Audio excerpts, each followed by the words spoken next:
অন্য কেউ সরকার গঠন করলো, তাহলে কি আপনি মনে করেন আপনি খুব ভালো থাকতে পারবেন? আপনারা কি ভালো থাকতে পারবেন? মেজর হাফিজ সাহেব ওনার বক্তব্যে একটি কথা বলেছেন। উনি দুদিন আগে যখন এলাকায় গিয়েছেন, উনি কিছু মানুষকে দেখেছেন ওনার সামনে, উনি খুব অবাক হয়েছেন। প্রিয় সহকর্মীবৃন্দ, এইরকম মানুষগুলো 5 তারিখের পর থেকে আস্তে আস্তে ভিড় করা শুরু করেছে। এরকম এখানে আরেকজন বক্তা বলেছেন যে এই ঘরে যারা উপস্থিত আছেন, খুব সম্ভব মঈন খান সাহেব বলেছেন ওনার বক্তব্যে, এই ঘরে যারা আপনারা উপস্থিত আছেন, আমাদের দেশনেত্রী থেকে শুরু করে আমাদের গ্রামের প্রতিটি শেষ কর্মীটি পর্যন্ত প্রত্যেকটি মানুষ বিগত 15 বছরে 16 বছরে, আমরা 111 থেকে ধরলে আরো লম্বা সময়, আরো 2 বছর সময়, কিভাবে আপনারা অত্যাচারিত হয়েছেন, নির্যাতিত হয়েছেন।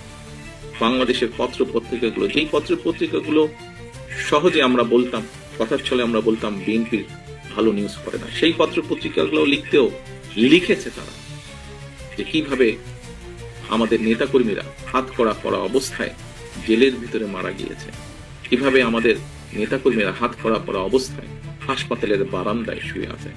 প্রিয় সহকর্মীবৃন্দ, এই ঘটনাগুলো, এই দৃশ্যগুলো নিশ্চয়ই আপনারা ভুলে যাননি।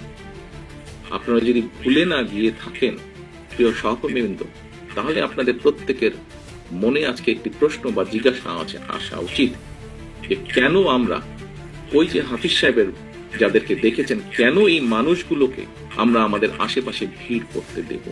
কারণ শহীদ রাষ্ট্রপতি জিয়া রহমানের প্রতি এখনো যে মানুষের ভালোবাসা, শ্রদ্ধা আছে, সেটিকে ধরে রাখার দায়িত্ব আমাদের।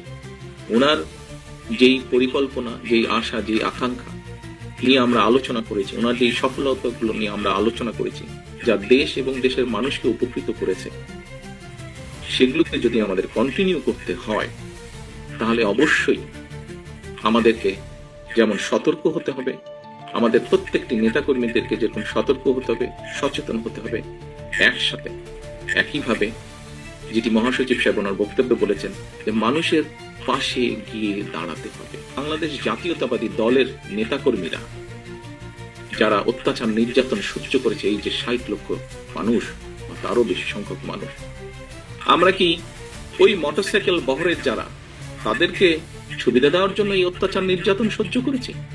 অবশ্যই নয়, অবশ্যই নয়।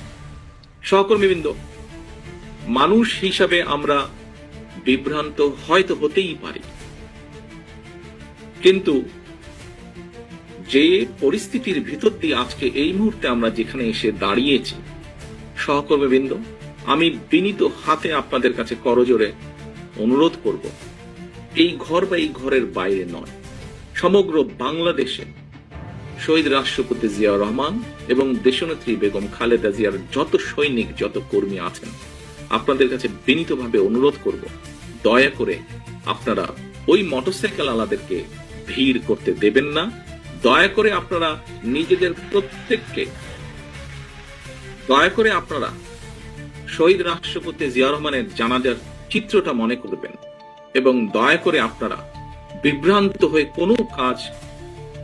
বিভ্রান্তিকর কোনো কাজ করা থেকে বিরত থাকেন। সহকর্মীবৃন্দ, কথা প্রসঙ্গে সবাই বলে যে একটি নিরপেক্ষ নির্বাচন হলে, বিভিন্ন আলোচক বৃন্দ বলেন যারা বিএনপি করেন না, আপনারা বিভিন্ন টক শো দেখেন, আমিও দেখি, বরং হয়তো চেষ্টা করি একটু বেশি দেখতে, যেহেতু দেশ থেকে দূরে আছে। অনেকেই বলেন যে একটি দেশে স্বাভাবিক, সুষ্ঠু, নিরপেক্ষ নির্বাচন হলে বাংলাদেশ জাতীয়তাবাদী দলের সর্বোচ্চ সম্ভাবনা আছে সরকার গঠন করার। সহকর্মীবৃন্দ, আমি আপনাদের কাছে একটি প্রশ্ন রাখতে চাই। সেই মোটরসাইকেল আলাদের তাদের নিজ স্বার্থ উদ্ধারের জন্য, বা আমাদের কিছু নেতাকর্মী বিভ্রান্ত হয়ে যদি এমন পরিস্থিতির উদ্ভব হয় যেখানে অন্য কেউ সরকার গঠন করল, তাহলে কি আপনি মনে করেন আপনি খুব ভালো থাকতে পারবেন? আপনি বলতে আমি, বাংলাদেশে যদি 1 কোটি বিএনপির নেতাকর্মী থাকে, সবকিছু মিলিয়ে আমি 1 কোটি মানুষকেই বলছি, আপনারা কি ভালো থাকতে পারবেন? কারা চলে আসবে, কি চলে আসবে আমরা জানি না, তবে আর যাই হোক, সেটা আপনাদের কারো জন্য ভালো হবে না, আমাদের কারো জন্য ভালো হবে না। প্রিয় সহকর্মীবৃন্দ, কোনো কারণে যদি অন্য কেউ সরকার গঠন করে, একজন রাজনৈতিক কর্মী হিসেবে আপনার এতটুকু চিন্তা, এতটুকু সেন্স থাকতে হবে, অন্য কেউ যদি সরকার গঠন করে, বাংলাদেশের রাজনৈতিক প্রেক্ষাপটেই হোক, আন্তর্জাতিক রাজনৈতিক প্রেক্ষাপটের ক্ষেত্রেই হোক, সেটা কি দেশ এবং জাতির জন্য খুব ভালো হবে? এখনো আমাদের হাতে সময় আছে মানুষের পাশে গিয়ে দাঁড়ানো, এখনো আমাদের সময় আছে, এখনো আমাদের কাছে সময় আছে মানুষ যেভাবে চায় সেভাবে চলার জন্য। দিন শেষে কিন্তু রাজনৈতিক দল হিসাবে, রাজনৈতিক কর্মী হিসাবে যাই হোক, দিন শেষে কিন্তু আপনাকে ওই লোকটার কাছে, ওই মানুষটার কাছে, ওই ভোটারটার কাছে আপনাকে যেতে হবে।